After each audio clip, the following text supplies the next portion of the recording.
আসসালামু আলাইকুম ভিউয়ার্স, ফাইনটেক ভিডিওর পক্ষ থেকে আমি আবরারুল হক আপনাদের সবাইকে আজকের ভিডিওতে স্বাগত জানাচ্ছি। আজকে 28/6/2022 বাংলাদেশ সিকিউরিটিজ কমিশন নতুন একটি আইপিওর অনুমোদন দিয়েছে। তো চলুন আমরা দেখে নিই সেই আইপিওটি কী এবং আইপিওর আকার কেমন, কী খাতের কোম্পানি, সেই সবগুলো বিষয় আমরা দেখে নিব। তো ভিডিওটি পুরোটি আশা করি না টেনে দেখবেন এবং চ্যানেলটি ভালো লাগলে অবশ্যই চ্যানেলটি সাবস্ক্রাইব করবেন।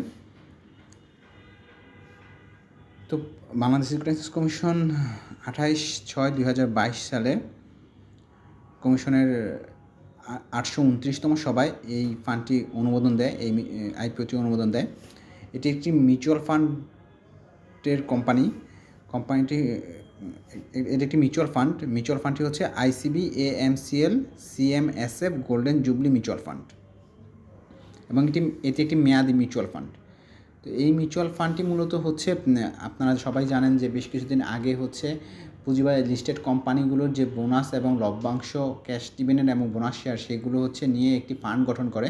সেটি ক্যাপিটাল মার্কেট স্ট্যাবিলাইজেশন ফান্ড এবং সেই ফান্ড থেকে 50 কোটি টাকা এই আইপিওতে যোগান দেওয়া হবে। ফান্ডটির আকার হবে টোটাল 100 কোটি টাকা, যার ভেতরে 50 কোটি টাকা দিবে ক্যাপিটাল মার্কেট স্ট্যাবিলাইজেশন ফান্ড। বাকি 20 কোটি টাকা, বাকি 50 কোটি টাকার মধ্যে 20 কোটি টাকা দিবে ICB asset management company limited এবং ICB investment corporation of Bangladesh pre IPO প্লেসমেন্টের মাধ্যমে 5 কোটি টাকা প্রদান করেছে এই ফান্ডটিতে এবং বাকি 25 কোটি টাকা এটি সাধারণ বিনিয়োগকারীদের জন্য বরাদ্দ থাকবে, যা প্রাথমিক গণপ্রস্তাব বা আইপিওর মাধ্যমে উত্তোলন করা হবে। ফান্ডটির ইউনিট প্রতি অভিহিত মূল্য নির্ধারণ করা হয়েছে 10 টাকা। ফান্ডটির সম্পদ ব্যবস্থাপক হিসেবে কাজ করবে ICB asset management company limited এবং ফান্ডটির ট্রাস্টি এবং কাস্টোডিয়ান হিসেবে কাজ করবে Bangladesh general insurance company limited এবং ব্রাক ব্যাংক লিমিটেড। তো আপনারা সবাই জানেন যে পুঁজিবাজার যে স্ট্যাবিলাইজেশন ফান্ড, সেই স্ট্যাবিলাইজেশন ফান্ড থেকে ইতিমধ্যে কয়েকবারই মার্কেটকে স্টেবল করার জন্য টাকা আইসিবিকে দেওয়া হয়েছে।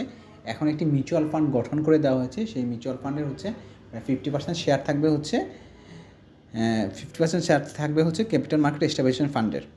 বাকি 25 কোটি টাকা দিচ্ছে আইসিবি এবং বাকি 20 কোটি টাকা দিচ্ছে ICB asset management company limited আর 5 কোটি টাকা প্লেসমেন্টের মাধ্যমে দিচ্ছে আইসিবি কর্পোরেশন অফ বাংলাদেশ এবং বাকি যে 25 কোটি টাকা সেটি সাধারণ বিনিয়োগকারীর মাধ্যমে আইপিওর মাধ্যমে প্রদান করা হবে। আশা করি অন্যান্য মিউচুয়াল ফান্ডের মতোই এই মিউচুয়াল ফান্ডটি মার্কেটে ভালো একটি পজিশন ক্রিয়েট করবে এবং মার্কেটকে স্টেবল করার জন্য অগ্রণী ভূমিকা পালন করবে। তো এই মিউচুয়াল ফান্ডটি বাজারে হয়তো আমরা খুব শীঘ্রই দেখব। তো মিউচুয়াল ফান্ডটির যেহেতু হিসাবে ব্যবস্থাপক হিসেবে কাজ করবে ICB asset management company limited. তো আপনারা সবাই জানেন যে ICB asset management company limited পুঁজিবাজারে অনেকগুলো মিউচুয়াল ফান্ডকে পরিচালনা করছে, সেই হিসাবে তারা খুবই দক্ষ এই ক্ষেত্রে। তো আশা করি মিউচুয়াল ফান্ডটি মার্কেটে আসলে খুব ভালো অবস্থায় থাকবে এবং ভালো বিজনেস করতে পারবে এবং আমরা সাধারণ বিনিয়োগকারীরা যারা যদি কেউ এই ফান্ডটি ক্রয় করেন, আগ্রহ থাকেন, তাহলে ফান্ডটির মাধ্যমে লাভবান হবেন এই আশাবাদ ব্যক্ত করছি। তো একটি নতুন আইপিও, নতুন মিউচুয়াল ফান্ডের আইপিও, অনেকদিন ধরে মিউচুয়াল ফান্ডের কোনো কোম্পানি পুঁজিবাজারে লিস্টেড হচ্ছে না। তো সেই হিসাবে একটি মিউচুয়াল ফান্ড পুঁজিবাজারে লিস্টেড হচ্ছে, যদিও মিউচুয়াল ফান্ডের ম্যাক্সিমাম শেয়ার ফেস ভ্যালুর নিচে অবস্থান করছে। তারপর আমরা আশাবাদ ব্যক্ত করব যে এই মিউচুয়াল ফান্ড সেক্টরে একটি ভালো মুভমেন্ট আমরা দেখতে পারবো এবং সেই আশাবাদ ব্যক্ত রেখে সবাইকে ধন্যবাদ জানাচ্ছি ভিডিও দেখার জন্য। সবাই ভালো থাকবেন, সুস্থ থাকবেন। ধন্যবাদ সবাইকে।